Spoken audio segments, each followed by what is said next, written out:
That is the main foundation. So come let us work hand in hand, because this is our land. Come my brother, come my sister, and let us build a nation together.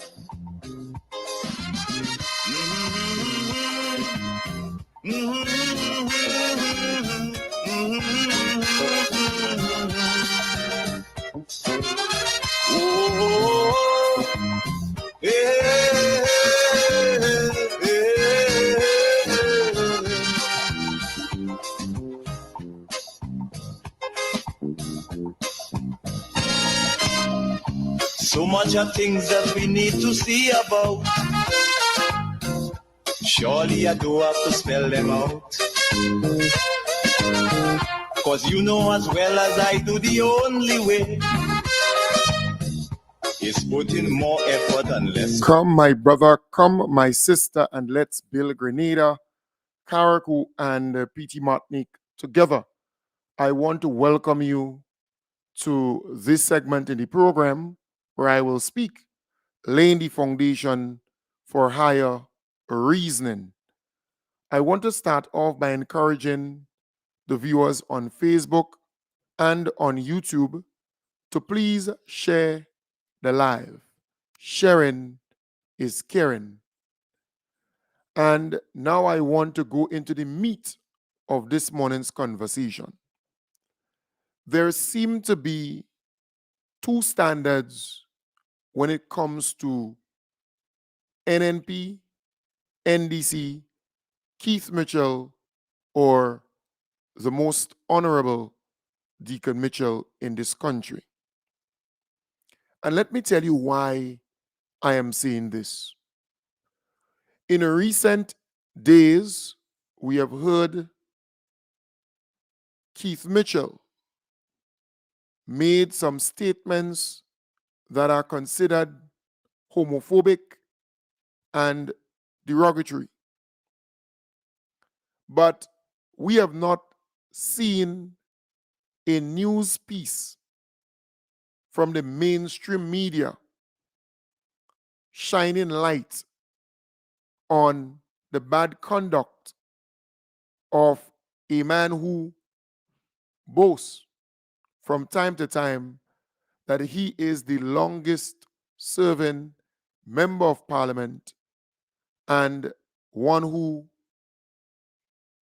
was prime minister for 23 years and a half. So at his birthday party or birthday event, he made certain statements that cause reasonable thinking people to question his mental faculty. But not one mainstream media entity brought that to life or highlighted that or did a news piece on it. It speaks to the control or loyalty that still exists within the media fraternity in the country for the NNP, in my belief. They still loyal somewhat to the NNP because of what they may have benefited from during the NNP being in power. I want to say this. I was not surprised that the mainstream media did not cover that or did a story on it, because I know how the media in this country position themselves and how they stay, so to speak, how they operate. So I was not surprised. Not only that, the whole environment when it comes to podcasting, talk radio, media, the majority of people in that sector or field, they are pro-NNP, the majority of them. Not all, but the majority. They have some affinity, some likeness for the NNP who've been in power for a very long time. So they build loyalty, right? They assisted some of these media personnel over a period of time. So there is loyalty. But here it is. Keith Mitchell's behavior at his birthday party and what he said is nothing new, you know. This is the same man who went on a platform and called Ali Dowden and Tevin Andrews in female names. And a lot of Grenadians were laughing, jeering, you know, as one would say, they were grinning their teeth. When he said that, they had no problem with it because it's a different standard for Keith Mitchell versus anybody else in the country. He could say whatever he wants, when he wants, and he will not be criticized. He will not be dealt with publicly unless Kem Jones exposes it or speaks about it. This is the same Keith Mitchell who went overseas and accused nurses and health practitioners of stealing meat and so on from the hospital. This is the same individual, you know. So his behavior is not surprising. But I want to remind you of what he said at his birthday event. And then we're going to gradually go back to two occasions, and I just mentioned them, so you can get a greater appreciation of what's going on here. This is typical Keith Mitchell. It's nothing new. Nothing new.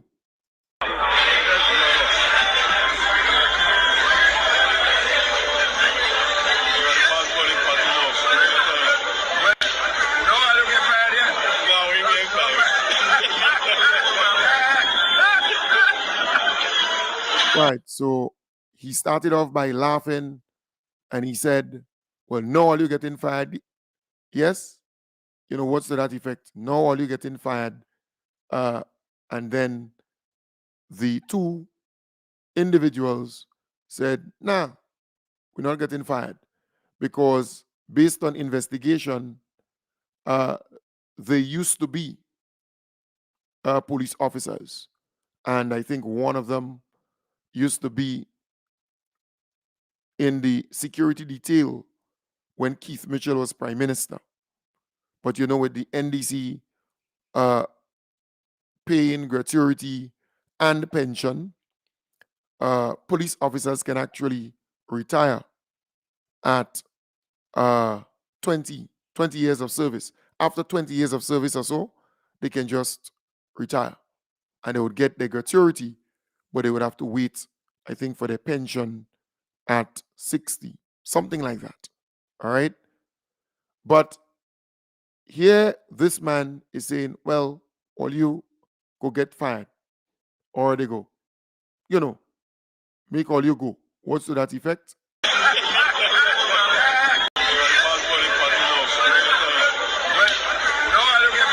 Well, no, all you get fired, yes. Right? Or yeah. So that's his statement. And then he went on to say,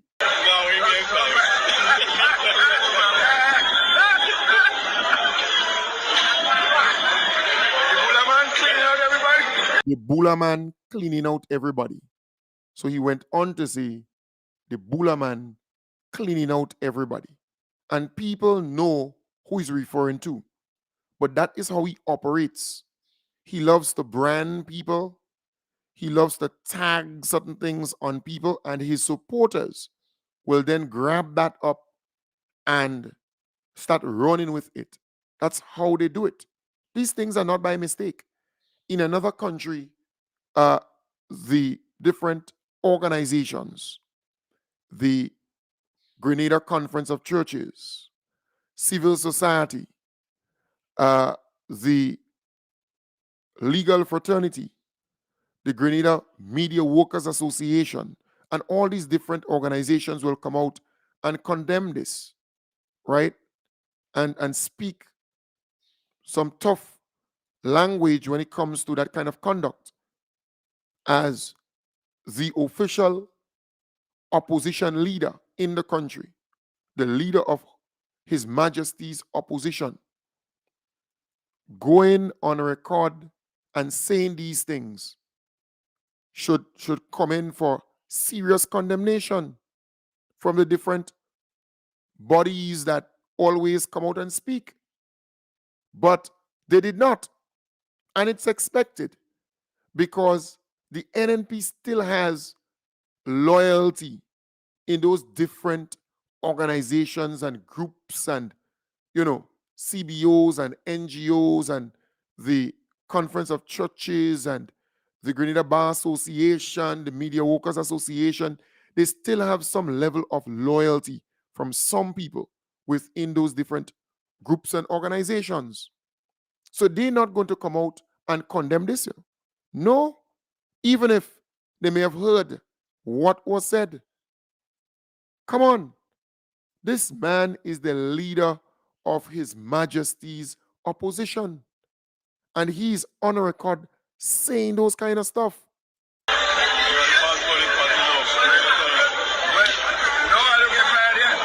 Right, so now all you get fired, yes? And he came across as having too much, right?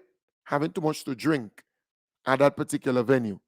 Yes, we know it was his birthday, but there was no reason for him to go on that rant and make those pronouncements. But the people who normally speak, well, they are morality police and so on in this country. Why they're not condemning this?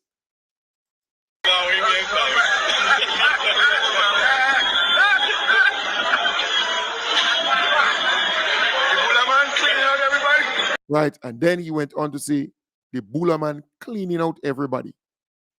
That is the level of discourse you get from Keith Mitchell and from the NNP. That is the level of reasoning, and that's the kind of direction this guy wants to take the country. Well, he wanted to go in that direction. Grenadians did not vote him back into power. But that is the kind of conduct you get from him when, he's all powerful, almighty. It's amazing. But that is not surprising to people who know the individual. Remember, this man went overseas and he called nurses all kind of names. We could put 100 more doctors, 100 more nurses. And the mindset of some people and the level of incompetence, the level of stealing taking place in the hospital, the more you buy things, the more they steal. It's a fact.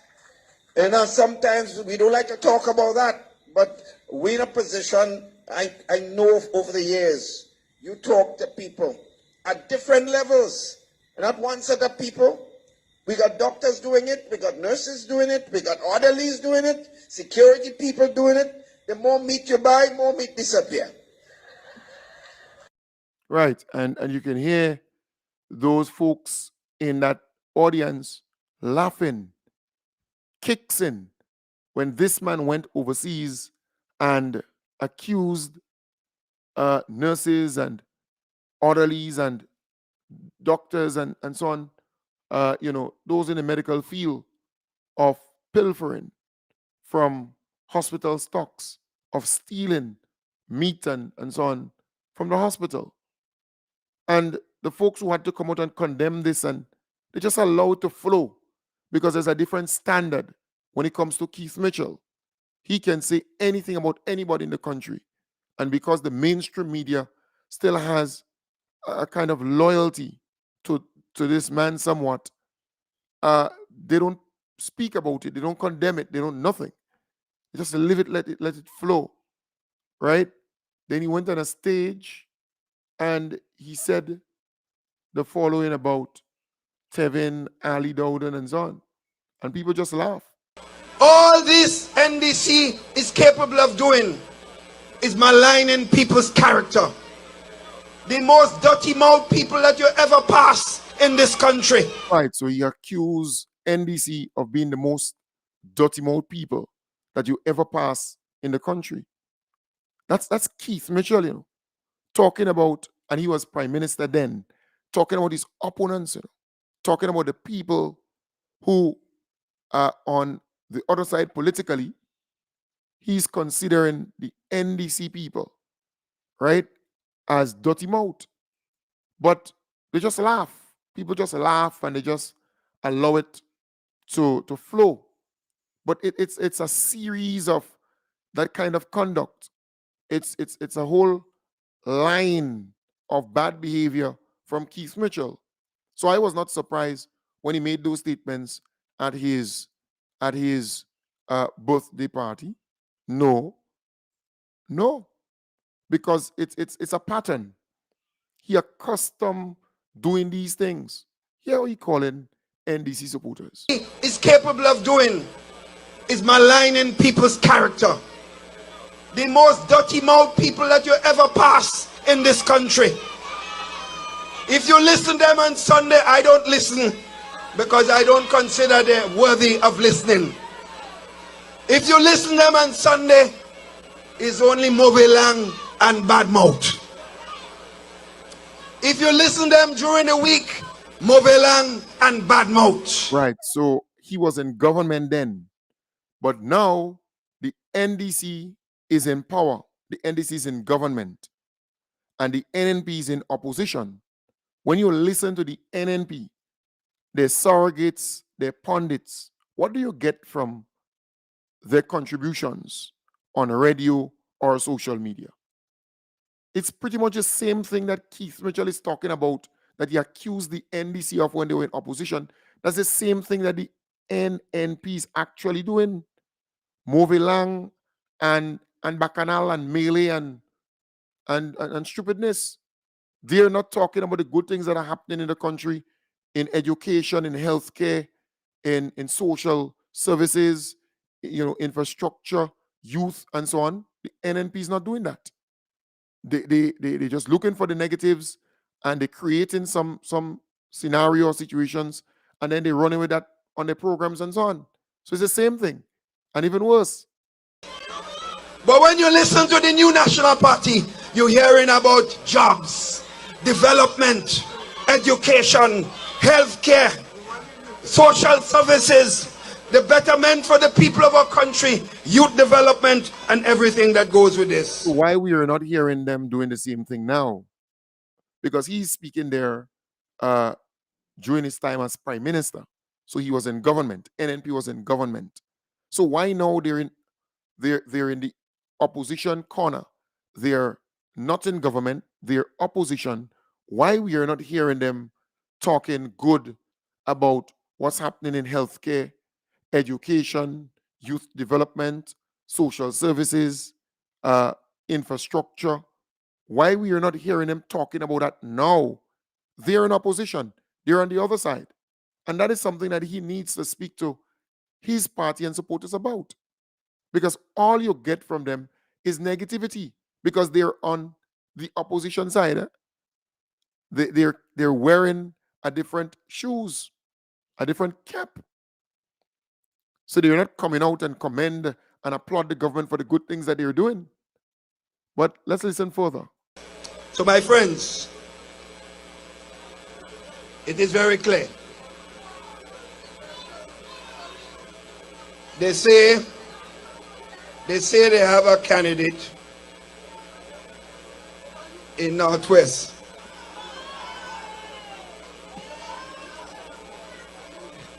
I don't like child abuse. I've never abused any children. But if a child decides to come and face me in politics, I will have to do what the people want me to do. The problem I have is I don't know what the man's name is. Some people say his name is Ali Dowden. Some people say his name is Arlene Dowden. I don't know. That was here, I don't know. And they say the fella in Carriacou is what? Theresa Andrews. So right. And then his supporters will laugh. They would see it as fun. That's how his supporters operate, right? That's how they operate. They're laughing.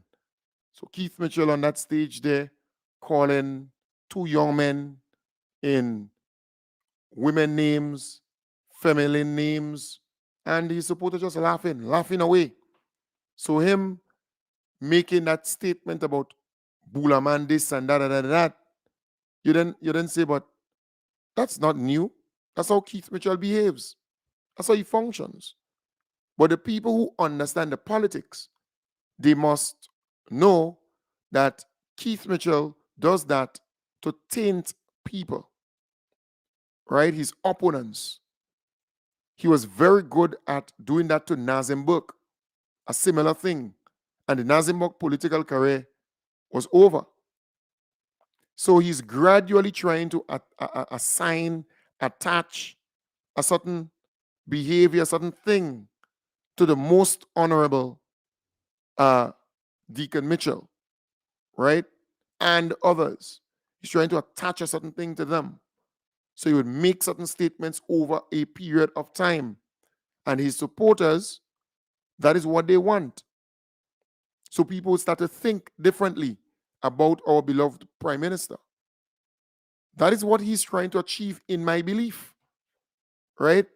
So we have to be very, very careful with, the pronouncement that this man makes from time to time on a number of things, right? And I'm not speaking specifically to what I highlighted in the videos and so on, but I'm making a general statement. Keith Mitchell is working extremely hard to tag, to attach a certain behavior, a certain thing to our beloved Prime Minister. He knows that our Prime Minister is not involved in these things. He knows that. He's fully aware. He knows also that our Prime Minister doesn't have time for that level of barbaric thinking, right? He's more fixed on developing Grenada and bringing opportunities to our people. He's not interested in that, right? But he finds that our Prime Minister is too smooth, right? Clean, not involved in anything nasty. He's above board. That is what's going down, But all he tried so far cannot stick and has not stuck with our Prime Minister at all. But we have to call it out, because this behavior is one that's not changing when it comes to that individual. I'm telling you, that's how he operates, in that manner. But one has to start thinking deeper to say, but wait, do we want that kind of leader back in the seat of Prime Minister? Do we want that party back in government to continue with that kind of behavior? It's something that we need to start discussing. We have to start having a serious dialogue. We have to reflect and just look at the conduct. Let's examine the conduct, the behavior of that said individual, Keith Mitchell, over the many years. Do we, as young people, Grenada has about 65% of its population being under 40. Do we, as young people, want that kind of behavior, that kind of individual occupying the high office of Prime Minister again, after we experience that kind of conduct and behavior over a period of time? And even if you did not experience it for 20-something years, at least for 10 years, you experience that bad behavior.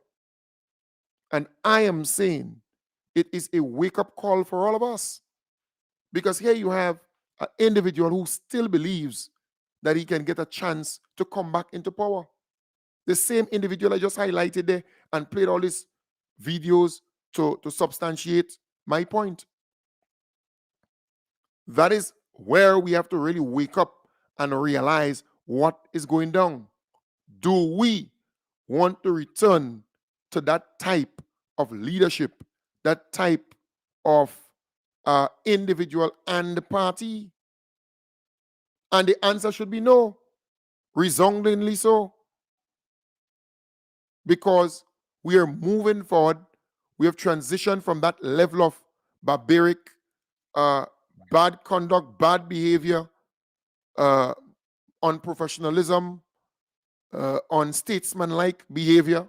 We have moved from that to something more professional, more statesmanlike, right? More classy, more professional.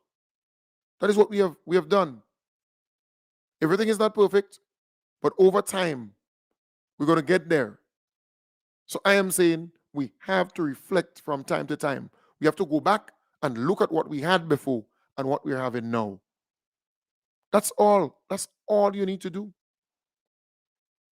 But folks, I say to you, we have to remain focused, because do not expect the NNP to go to sleep and allow the NDC to peacefully govern. That would not happen. We have to understand that we are in a competitive environment. The NNP wants to come back into power, and they have supporters, just as the NDC has supporters. But I always say, anytime you have an organized NDC, anytime you have a united NDC, they always defeat the NNP. And it says something about the NDC's support base in and out of the country. It is huge.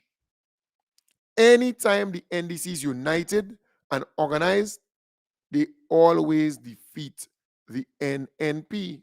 Look at 2008. Look at 2022. So the NNP is not that strong. The NNP don't have that kind of huge following, you know. Yes, they may have 25,000 people supporting them. So don't expect to have a peaceful governance or to be able to converse without opposition or without people who are going to have a different point of view, or maybe even divert into argument, petty argument and so on, or deviate, or I'm simply saying you have to understand that we are in a competitive political environment. So when our beloved Prime Minister went to St. Lucia at the SLP's convention or event, that's a political event. And they know that our Prime Minister and the NDC is aligned to that party, or it's a sister party, right?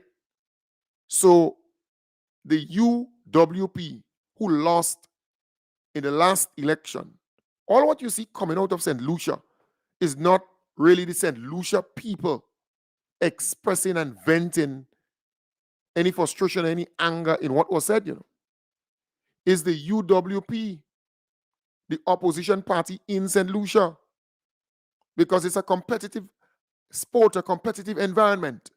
They want the edge.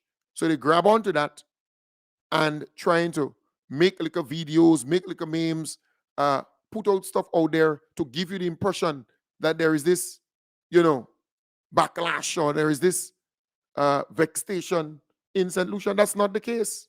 That's not the case. I spoke to 3 people from St. Lucia, and they said, no, that is not even being talked about in St. Lucia, because the issue of Alan Chastanet, citizenship and where he was born and so on, that has been vented, and that continues to be a controversial issue in St. Lucia.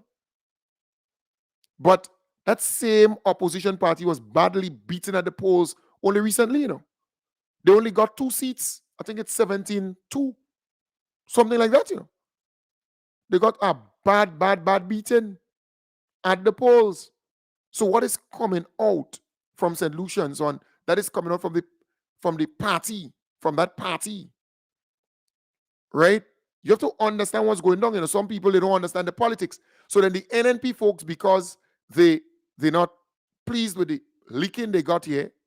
They're looking for anything that they believe might be negative to push to make our beloved Prime Minister look bad. But it's not working because people now understand that it's the opposition party in St. Lucia who's aggrieved or who's upset with the fact that our beloved Prime Minister went in St. Lucia on a political stage and say what he said. That is what's going on there. And you follow St. Lucia politics, and you would see the individual or individuals they're showcasing who's speaking about this whole thing. They're not popular in St. Lucia, Their programs are not popular in St. Lucia. People don't listen to them. And St. Lucia is more populated than Grenada. They're not popular. Their programs. So I am saying to you, do not underestimate the environment that we exist in. It is a competitive sport. So the NNP, they would push a certain narrative because they want to get ahead. They want you to be talking about the bad news, the bad things, and not the good things. That's what the politics is. So those NNP supporters, they would attack me. That's kind of expected. Or they would attack our beloved Prime Minister. They would attack verbally members of the NDC and so on, because they want to edge, and they believe by attacking or saying nasty things about other people will bring them some kind of comfort or some kind of relief from their defeat at the polls. So you have to understand these things, and people send these things to me, and I say, but wait, you don't understand the politics. Because if you understand the politics, you will know that the information that's coming from St. Lucia, it's coming from the United Workers' Party, surrogates, pundits, and so on, because they were badly defeated at the polls. Our beloved Prime Minister went on a platform and spoke. That's a political platform, and he has all right to freely express himself on a political platform about political issues. It could be domestic or foreign. That's what it is. If he is not on a political platform, he would not say what he said. No. But I'm saying to you, the UWP, the opposition party, they know that that particular issue is a contentious issue in St. Lucia. Because Alan Chastiny was not born in St. Lucia. I think he was born somewhere in Martinique or somewhere there. He was not born in St. Lucia. I think he served as Prime Minister for a period, but he was defeated badly at the polls, and he was as arrogant as Keith Mitchell here in Grenada. So don't be shocked when I see all this trash. All I say to people, these things are coming from the opposition in St. Lucia, right? Surrogates and pundits and so on. They're concocting these stories, making all this rubbish, putting it together and sending it out. Do not be fooled by that. The people of St. Lucia, they're happy with the most honorable Deacon Mitchell. The majority of people in St. Lucia, right? But the opposition was badly defeated at the polls. So all you see coming out there, and I follow two talk show programs of the opposition forces in St. Lucia. Very few people follow them, Very few people view them and so on. They're not popular. Just like in Grenada, you have Sheldon Scott. This guy is fighting to get 200 and something people on Facebook, right, to view him. Then you have Jenny Simon doing she nonsense. She fighting to get viewership, right? The opposition forces, people are not gravitating towards them. Then you have this James guy, the classroom or whatever program, right? He's not even getting 200 people to view him. Then you have those up north, and then you have the Mosquito Man, and all of these people don't follow them. They're not popular. They're not nothing. They're nobody in this business. Then you have the Plead Your Cause program where those NNP surrogates would call and talk rubbish every morning. Same thing over and over and over. They're not growing. They're not having new listenership. They're not having new callers. Nothing like that. So it's a similar thing in St. Lucia. The UWP was badly defeated. But we know people who are politically savvy, you would know that it's a competitive environment. So you expect that.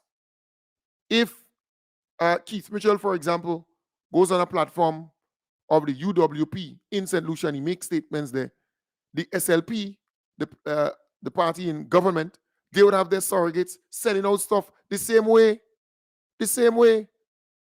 Keith Mitchell went in Jamaica on GLP platform, and it's what he didn't say. I have it on, I wanted to just highlight a little piece of that. But, that's what it is. And then the PNP published all kind of stuff about what he said. And so that's kind of normal. It's normal. So don't worry what you're hearing or you're getting coming out of St. Lucia and all kind of stupidness. That's from the opposition forces. And they're not popular.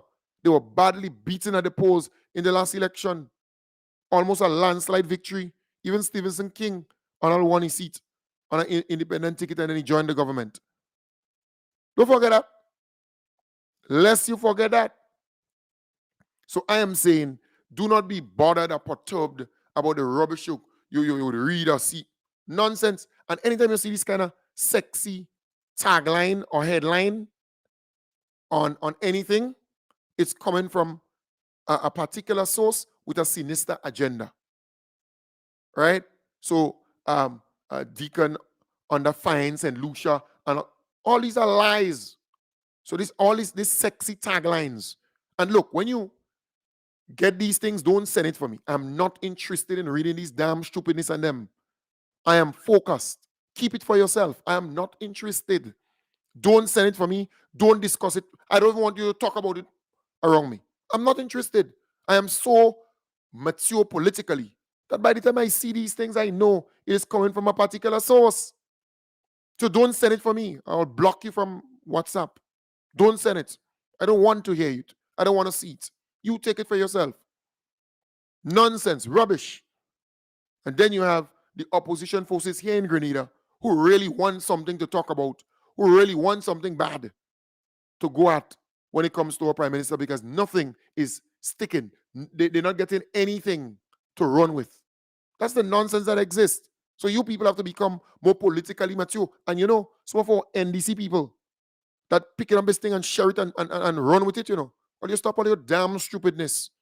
You need to be more mature, more sensible enough politically. You have been in this classroom with Kem Jones as your teacher. By now, you need to know more as to how to deal with these things. You don't go under the live programs.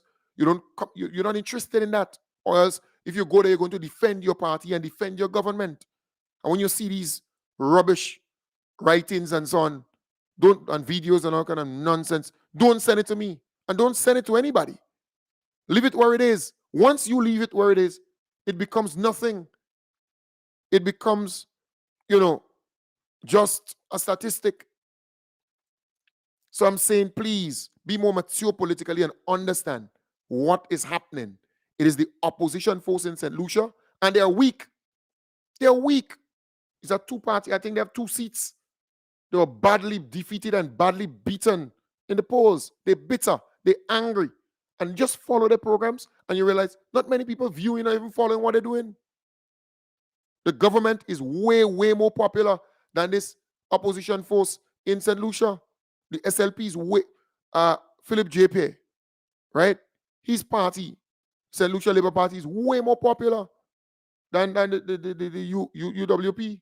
And the UWP was in power for a long time, Yeah, but they were defeated. So they're angry. They're nursing the wound. Same thing here in Grenada. The NNP, they're angry. They're nursing the wound. And they're still hemorrhaging. They're bitter. They're angry. They're sour. They can't get over the licking they got, the beating they got at the polls. They can't get over it. So they're grabbing these things and sending it all around the place. All you have to do is just ignore the damn thing. Don't even send it to me. Because I am living on social media. You sending me stuff, I already see these things. I am living on social media. I live on Facebook. I live on Instagram. I live on WhatsApp. I live on YouTube and so on. I follow every day, right? Remember, I do 1 hour in the morning and 1 in the night. I have enough time to go through social media and plan my program and plan certain things and follow what's going down. So when you send me stuff, I already see it many a times. And I'm not interested in this damn rubbish on them that you would send me. Keep it for yourself. Because I am focused. This government is doing an excellent job. And I know that the NNP, they're bitter. They're sour. They want anything to run with, and nothing and sticking for them. right? So good. So we are in a competitive environment. Remember that. And the opposition wants a chance to come back. And they do all kind of stupidness with the hope of bouncing back. But it's not happening. So I want to encourage you, remain focused and become more politically mature. When you're grabbing on to too much of damn stupidness. So maybe you read a newspaper, a piece in a newspaper, you're running with it as though and you're panicking. Give me a break. What's wrong with you? Huh? Come on. Somebody with an opinion writing stupidness many a times. You know, this guy from Grand Royal, what's his name, Roberts? He would write stuff. Not once have I seen this guy write something in the newspaper, in the New Today newspaper, that praises the government effort and good things that are happening in the country. Jojo, I think that's his nickname, Jojo. Used to work in the ministry. Only totishness. When you see writing long, 99 paragraphs, who have time to read that old stupidness on them?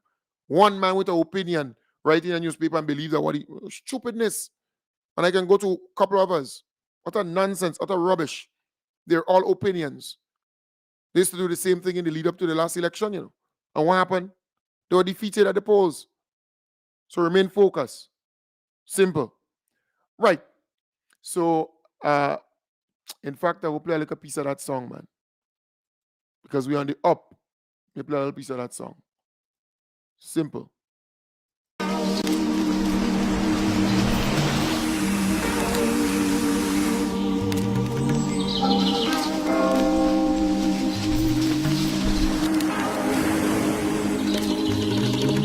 If I take time and I write down all the things that I love on my island, best believe my list gon' be like 5 miles long. Best believe it's love that makes me sing this song.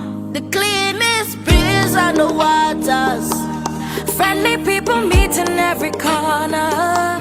Togetherness and love is what we stand for. We stand for. We stand for. Oh, island in the sun.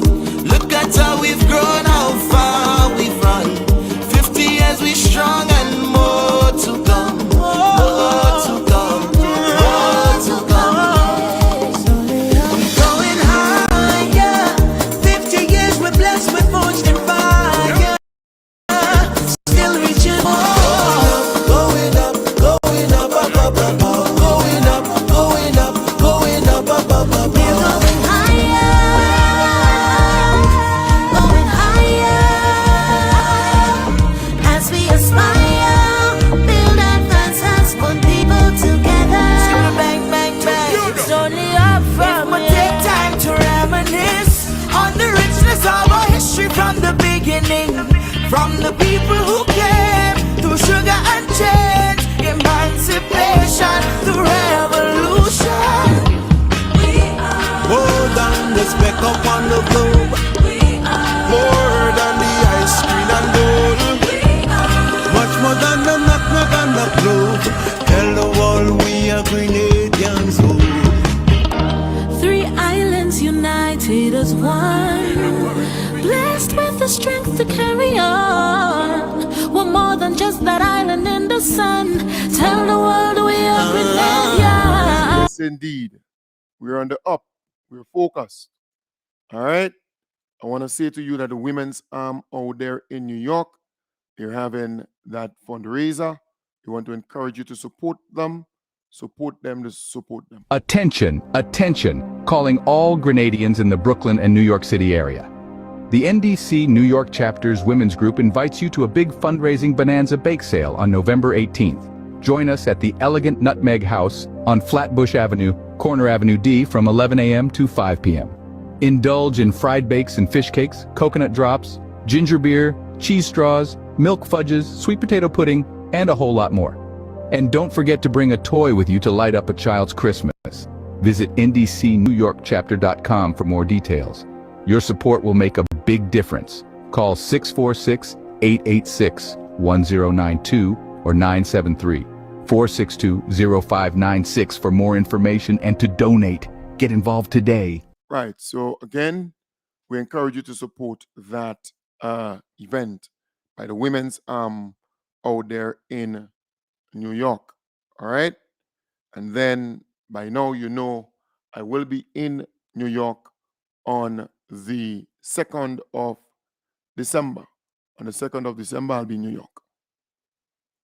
Attention, Grenadians in the diaspora. Get ready for an electrifying evening with the one and only Kem Jones, the dynamic talk show host and political activist. On Saturday, December 2nd, Kem Jones will be in Brooklyn, taking the stage at the prestigious Nutmeg House on 1215 Flatbush Avenue.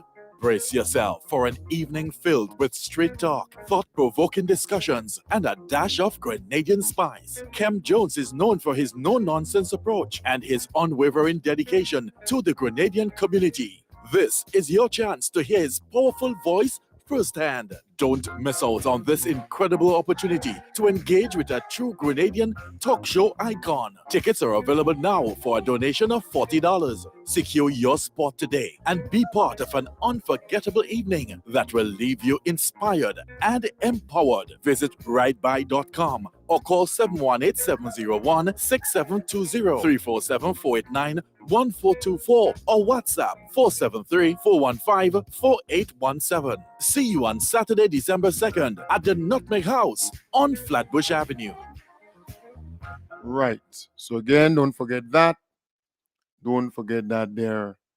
It's so important that you come and be a part of that engagement on Saturday, the 2nd of December, 1215 Flatbush Avenue, Brooklyn, New York, starting at 8 p.m. 8 p.m. All right, we're going to have a wonderful time, local foods, drinks, and so on. Ticket, $40, 40 US. You can call some numbers, or you can just go online and buy the ticket there. It's easy like that. Ridebuy.com or YDEBUY.com.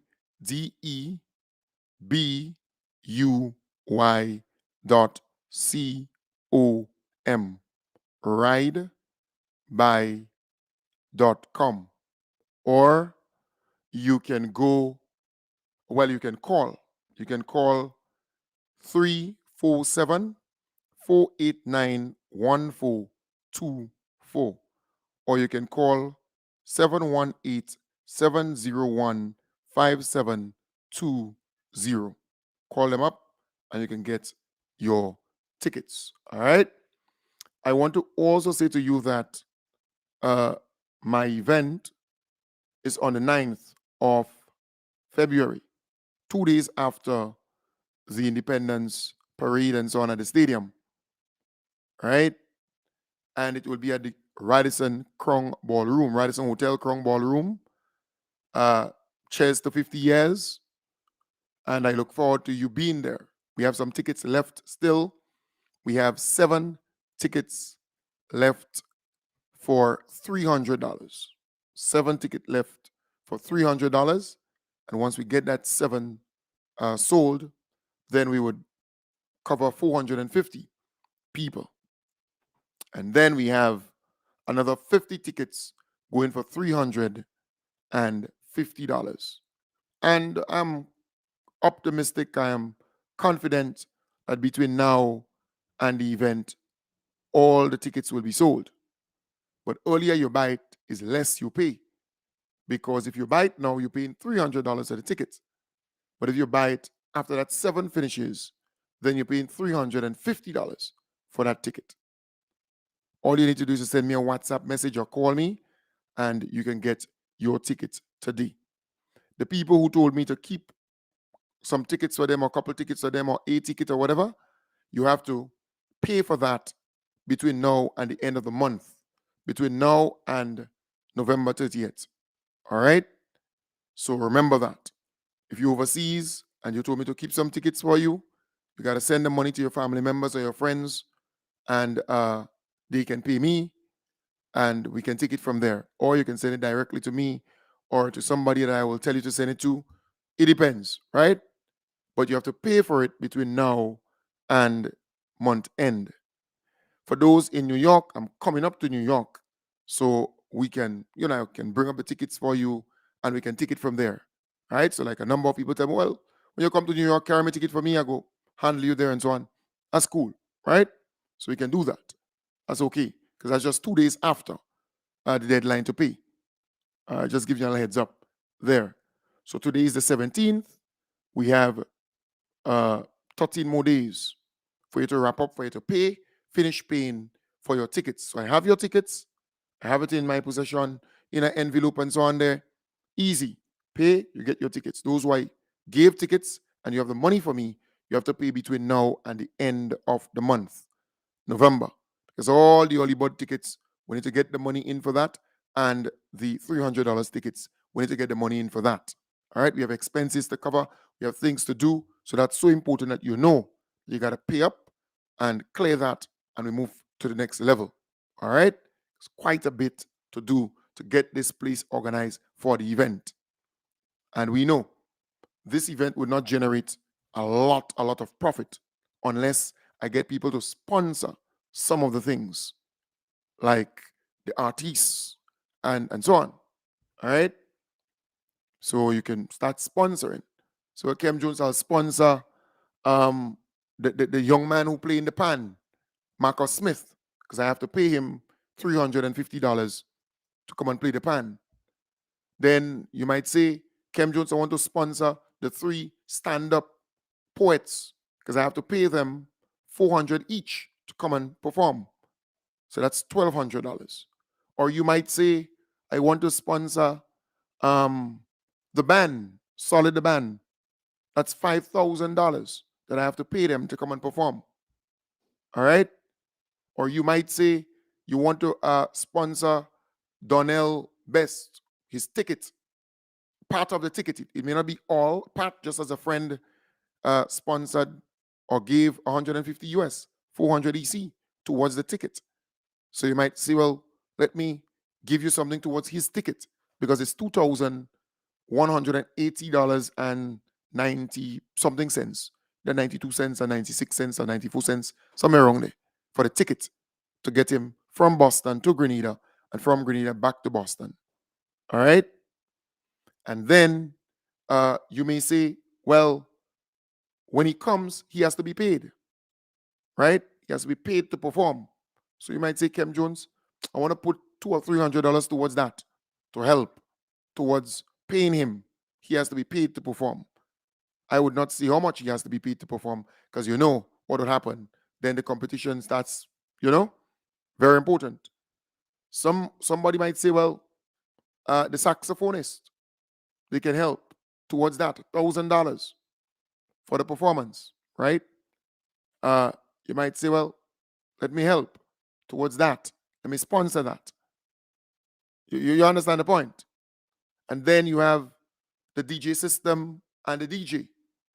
That's $1,500, $1,500. Then another, the second DJ, that's an next $500 or so dollars. So you can sponsor little things. And then the venue alone is almost $10,000. Then the drinks is about $18,000 to get the drinks for the event because it's the hotel. Got to pay them. They order, they get the drinks. All right? And you have to pay them before, in advance. So, and I am only using the $18,000 figure because that's what I'm looking at. But it can be a little more based on, because you don't want no drinks to run out. So even if the hotel has that, you still have to have backup just in case it finishes. The rum, the beers, the whatever, the malt, the water, the everything. Right? I have to make sure that I have that set legit there. That's how, I operate. That's how Kem Jones operates. And then you have the whole the food, the finger foods. That is about $14,000 to $15,000. Just the finger foods. I mean, plenty of people would not eat finger foods during the nighttime and so on. But still, you have to provide. And then I do the event at my home. Free oil down, but I have to pay for it. I have to pay to do it. The meat, the this, the that, to get that done. People doing it for me, I have to give them something too. So while the oil down itself is free for you who come in, I have to spend money to do it. And in the bar, you have to buy drinks here at my place. So again, it's quite a bit of expense. And then the decoration, the little things that must happen, right? If it's a ballroom, you might just go with a lot of lights, right? Disco style lights at a particular time. Or you may just go with a lot of plants and flowers and, you nice up the place inside. So there are a number of things. The cocktail tables, they need to be dressed properly. And certain things that happen in there to bring out the environment and the ambience and the vibes inside of that room. It's another $3,000 to $5,000, right? So quite a bit has to happen to make this a reality. It's not just, well, boy, it's an event and everybody just coming in and that's it. No. It's a lot that goes into it. And there's a cost to it, right? So again, you buy the tickets, you're going to try to honor that commitment. Told me to leave some tickets and so on. Left it for you and we take it from there. There's some more tickets to go out. Buy the tickets, support, sponsor if you can. There are people out there who can sponsor a couple of tickets and you can just sponsor the event. Give something towards the event to make it a success, right? So I'm saying all of this to say to you, it's not just that easy thing to put on. It costs some money. And if you really want me to succeed, you want this to be successful, sponsor aspect of it. Give certain things to it, and it will be really, really good. All right? That is what caused the first event to be so successful is because people sponsored and people gave towards it. There are people who couldn't come, who couldn't make it to the event, but they gave stuff towards the event. There are people who volunteered to cook, to this, to that. Right? Rosie Telliswood, Glenda, Christopher, and Twin, and a couple other people volunteered. It's not easy. And then at the event itself, I need to get an extra 20 or so young people to come and serve so that things will roll faster. Drinks and finger foods and making sure that everything is okay with you. I want to make sure. I don't want you to come and have to sit on a table or sit on a cocktail table and wait, sit around a cocktail table, and wait for a long, long time to get a drink and to get this and to get that. No. Nah. Nope. I ain't want that. Because I experienced the first cocktail event there with our beloved Prime Minister and so on. So I learned from that. So we want to have people there, even if the hotel has to provide people to serve and so on, I will have my own people to augment that, to support that, and to make sure that the thing goes smoothly. So you get your drinks on time, you get your food on time, you get, you understand the point? That's important. Well, when I say food, it's not dinner, it's finger foods.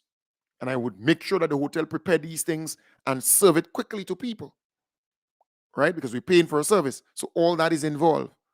I will meet with them, coming closer to make sure that everything is in line. I don't want people to come there and you can't get drinks, and I want to have about 3 bars in different locations so you can drink. Everybody have to go one place for drinks. Different. So my organizing thing is totally different. I do things differently. I want efficiency. I want to make sure that the things flow smoothly. So outside you could get drinks, inside you could get drinks. So, that's what happened. That's how I operate. I operate differently. Differently. I pay to get stuff done. And when I pay for something, I want the best. And if you're volunteering and doing something, it's even greater a responsibility on your part. Right? So again, I'm saying that's what it is. That's what it is. All right? Nice. So folks, I want to wish you all the best of a wonderful weekend. I'll be back with you on Sunday from 1 to 2 in the PM. Take it, Ken.